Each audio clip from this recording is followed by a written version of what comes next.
Welcome back to my Strapi series. In this video we are going to talk about the Strapi media library. I have prepared a demo app with Strapi and Next.js to talk about the media library efficiently. You can find the demo application linked in the video description. There you will find the repository with instructions how to set up this app and run it. Once you do, you'll be able to access the Strapi backend. This is the Strapi instance of this demo application, and if I go to the media library, which on any Strapi CMS would be under the plugins category because the media library is actually one of the built-in plugins of Strapi. If I open the media library, this is what I'm greeted with. I currently have uploaded a couple of images and videos, and I have 2 pages here of them. And I also have a couple of folders. As you can see probably, the media library does not just support images. We also have videos, files. I have one document here of type PDF. It also supports audio files, and you can organize everything in folders, which is very convenient for larger sites as your media library grows. In this view, at the top right, you can add a new folder. I'll do so right now. I'll call it test folder. You also have to select the location for the folder. You can select the media library, which is this root essentially, or one of the subdirectories. I will make this folder in the root of the media library. And if I click create, my folder is now available. The add new assets button would actually add a new media item. Let's add one item right now. I have a couple of images and videos here. I'll add this image. I just select it and upload the asset to the library. As you can see, we can also upload assets from URLs, and you can add multiple URLs here, separating them by return. Once my item is added here, I can click on it to view more metadata. From here, I see the metadata as I mentioned, dimensions, size, extension, etc. I can also enter some details like the alternative text. I can also add a caption. These are just plain text fields that will be passed through the RESTful API or the GraphQL API. I can also change the location of this item from here. For example, I will move it to my test folder. As you can see, I cannot drag and drop items here to move them into folders, or unfortunately, I guess. So my item is now in the test folder. There are a couple of more options here in the edit view. This is the preview panel for images. This is how it looks. For videos, it will be slightly different. Let me show you. In that you will be able to play the video here as an HTML5 video. The other functionalities are to delete the item from right here. It will ask you for confirmation. And of course, we can download it from this button. We can copy the link to it right here. And the last functionality is only for images. You can crop an item. If I select an area to crop, I can then confirm, and it will give me 2 options for cropping. I can crop the original or duplicate and crop. I'll duplicate and crop in this case to demonstrate. And here is the duplicated and cropped item. You can delete assets by using the bulk functions. Right here, you can select all or select multiples, and you have the option to delete or move multiple items at once, or you can delete an item from here. All right, so this view has a couple more options. Besides the bulk functionality, I can sort by most recent, oldest, alphabetically, the basic options for sorting. And I can filter by the fields of a media item, which are created, updated at, and type being the audio, file, image, or video types. You can apply multiple filters, and you have multiple operators. Is not for type. Created at has others, greater than, lower than. This is useful as media libraries tend to be quite large, usually. So, besides that, to the right, you have a configure the view button where you can configure the default entries per page and the default sort. I just changed the entries per page to 20, and now actually everything fits on one page. I can also toggle between the list view and this grid view. Here we have better previews of images and video thumbnails, but in the list view we also get previews, and when we hover they get a little bit bigger, but we get more details about the metadata, like the extension size created at last update, etc. They are more visible and prominent. I'll toggle back the grid view. The last option on the top on this bar is to search by name, of course, quite useful and a necessity for a media library. Besides that, we can change the entries per page from this drop-down temporarily, while we could configure them permanently in the configure the view settings panel, and the media library uses pagination. So that's basically it for the user interface of the library. Now let's talk about the actual media fields which use this library in your content types. To talk about that, I've actually created a type in my demo app, which you can clone, as I mentioned. That's products. This type is quite straightforward. It has two text fields, title and description, title being short text and description being long text. And all other fields besides them are media fields, but different ones. Featured image, for example, is a single media item. If I open it, you can see that a media field offers two options, single media or multiple media. As you can probably guess, multiple media means that we can select multiple media items in one field. This is essentially passed as an array in the GraphQL and RESTful APIs. So featured image for me is a single media item. We can select only one media file. And here in the advanced settings of the media field, you can select the allowed types of media, them being images, videos, audios, and files. In this case, I want images. Here you can also see the supported file extensions.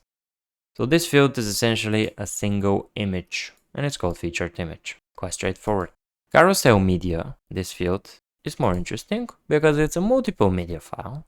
And besides that, it's pretty much the same. It supports images and videos, except that it supports multiple items. The idea for this field is to represent a carousel, basically, in the front end. In the front end application, the products view will show a slider of multiple media images. The spec sheet field is an example for a single media field for files.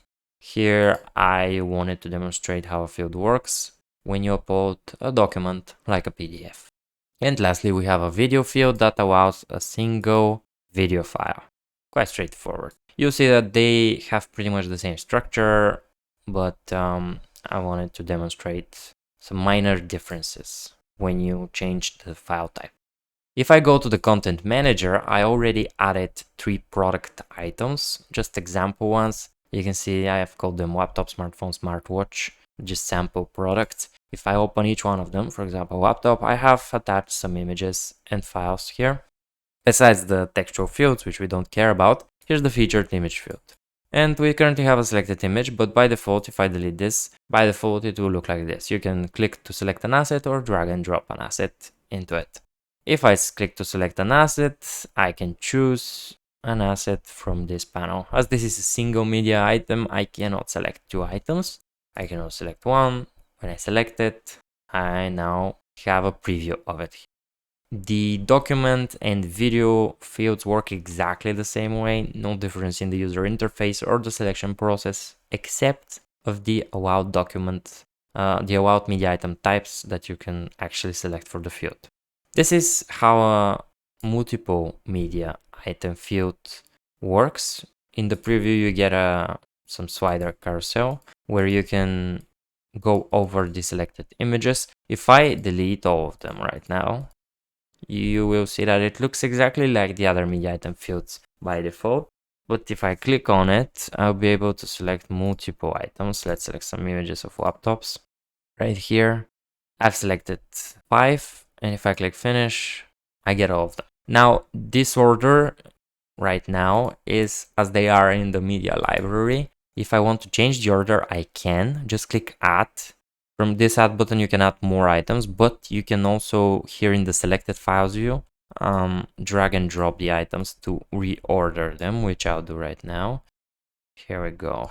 And if I click finish, this order is now applied. This is quite important because if you work with multiple media item fields, you usually care about the order of the items. And the video and document fields, as I mentioned, are exactly like the featured image field. You just select one item, the user interface is the same. Now, let's talk about how these fields look in the RESTful API and how to access them. To do so, I will just make a GET request here in the browser. If I go to API products, I get my product. I will focus on this item, laptop, which is a FID1, so that I can get fewer fields in the response. Okay, so here is my product item. Basically, by default, we get the two text fields. Besides the ID, in the attributes, we have title, let me zoom in, title, and description, which are these two fields. None of the media fields are actually available in the response by default. As I mentioned in the previous video when we talked about components and dynamic zones, media items need to be populated in the RESTful API response. They don't come populated by default. So you have two options for that. You can either specify populate is the parameter populate is equal to wildcard. This will populate all related items, all populatable items one level deep, but it wouldn't go 2, 3 or more levels deep than that. In this case, this populates all of my fields: carousel, media, featured image, spec sheet, and video, because they are all one level deep in my structure. But if I had components or dynamic zones here and media inside of them, which is frequent, I would have to specifically specify field by field what to populate. Populate is an array, so I can specify the zero index to be carousel media, for example, or featured image, and that will be populated. I can also specify a second index, for example, 1 equal to carousel media. There you go. And we populate that as well. For now, I will populate all fields one level deep because we need to look at all of them. And let's see the featured image response. Here we have data inside of it. It has an ID. And then we have the attribute, which are the name of the image. We have the alternative text and caption, of course, and then some metadata: width, height, extension, MIME type, size, useful stuff. Of course, most importantly, the URL of the image, which we can use to actually use it in the front end. And we have the other fields created at, updated at, which are not that interesting. What's interesting is that this URL here in the attributes is the original size of the image, which in this case is quite large actually. We also get this formats object, which has 7 items in it in this case. And here we have a couple of formats. These are sized down versions of the original image by Strapi, which are available for use. For example, the small format is 400 pixels in width, and if I open it, you can see that it's quite small. These sizes are not specified like this by default, by the way. By default, you have 3 sizes, I believe: small, medium, and large. I've specified these in this demo application, and I'll show you right now how you can specify a custom format right here for auto-sized images. That is useful in order to size down images to optimize your front-end applications. To do that, we cannot access this setting in the Strapi settings admin panel. We have to go to the code base where we have our Strapi CMS. And in my demo app, if you've cloned it, this is in the Strapi CMS folder, but any Strapi instance would have pretty much the same structure. We care about the config folder, where by default you will not have a plugins.js file, but you can create it. This configuration file is used to configure all Strapi plugins.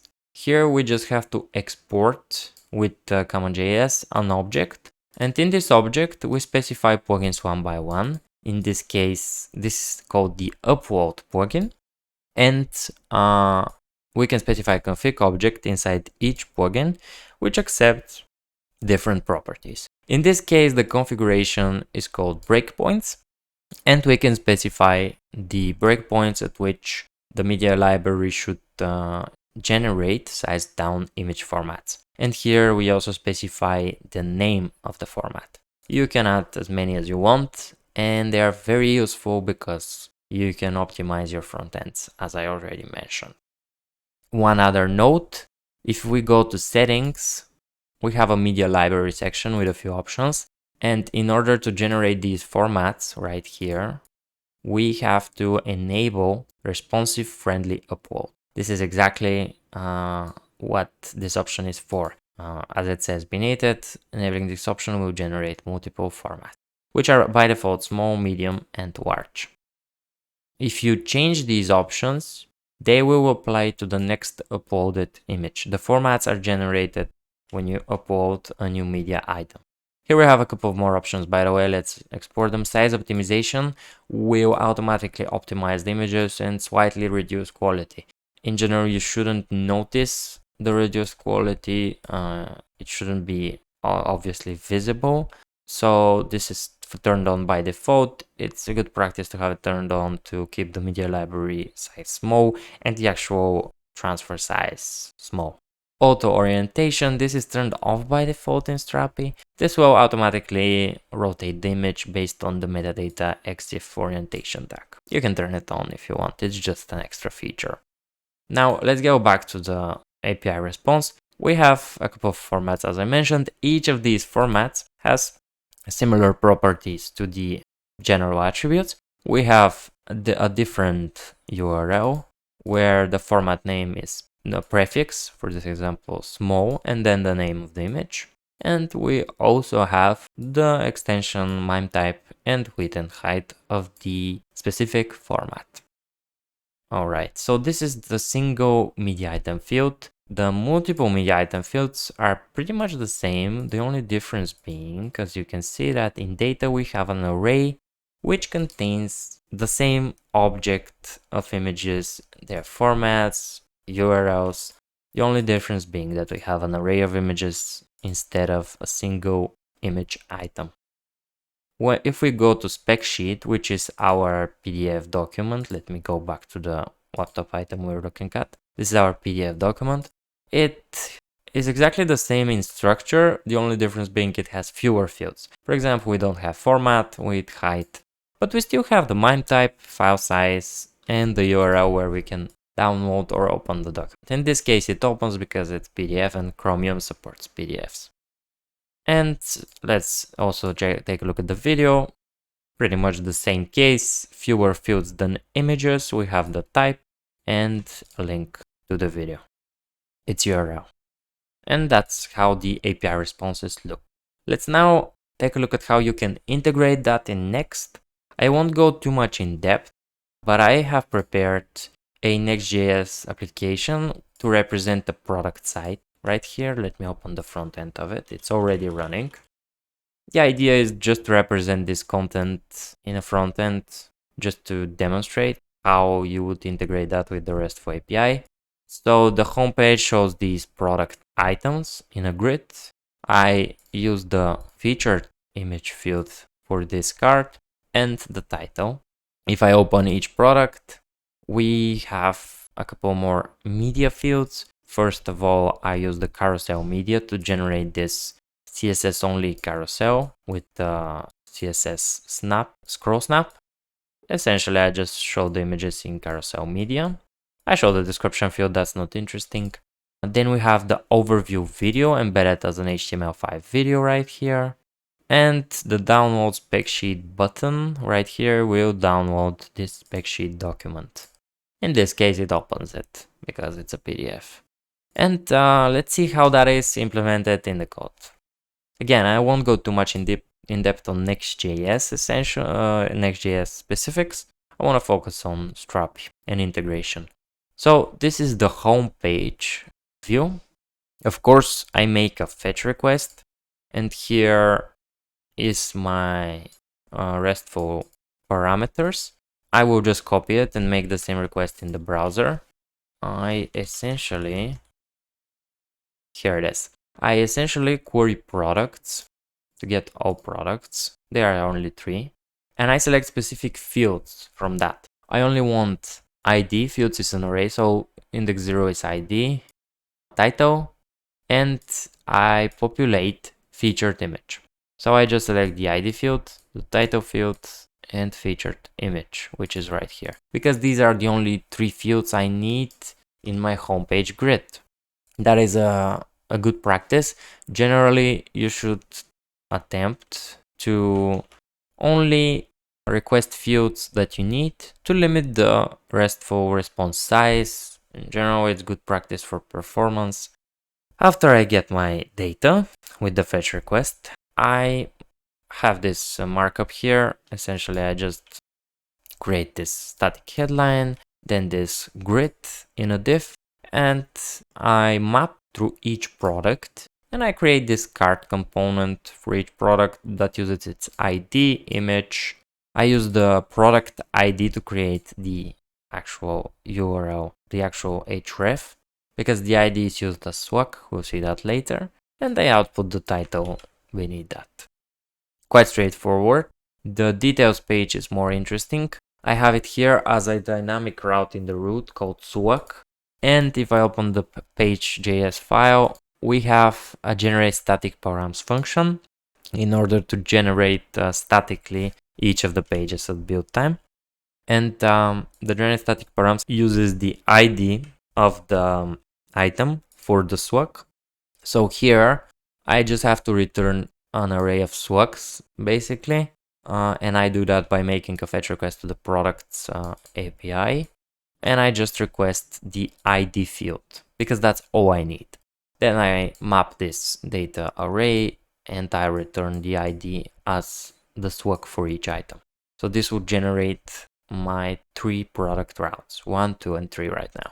Here I have the product details component, which actually renders this view. And first I fetch the product using the actual swag, which is the ID. So I make a request to API product the ID and I populate all media fields like I did before, because here I need all media fields basically. Then I save this constant, which is just a shortcut to product data attributes. This is just so that I can type less. Let me show you. If I make the same request in the browser I will do it for ID1. This is just attr constant, is just a shortcut for product. This is product data attributes. Essentially this object, because all my fields are inside of it. And I can access it with attr.